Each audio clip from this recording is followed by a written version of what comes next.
अकेले हिला दिया। गाई गाई गाई खुश रहा खुश रहा खुश रहा सुख रहा ए हो यार बधिला गोता जार होई नेट वाला साड़ी में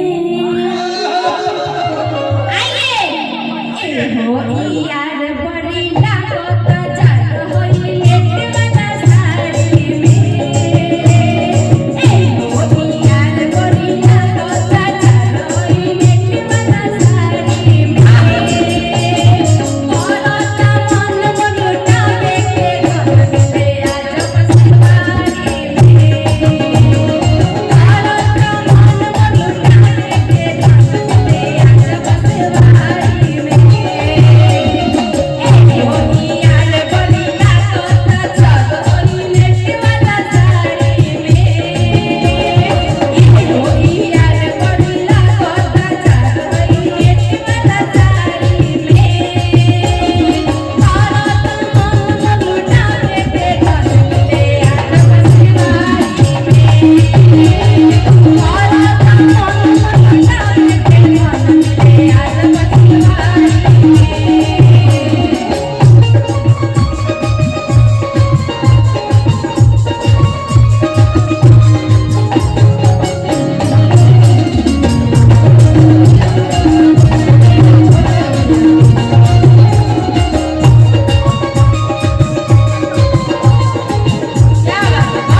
बाहर ही नहीं जाएगी।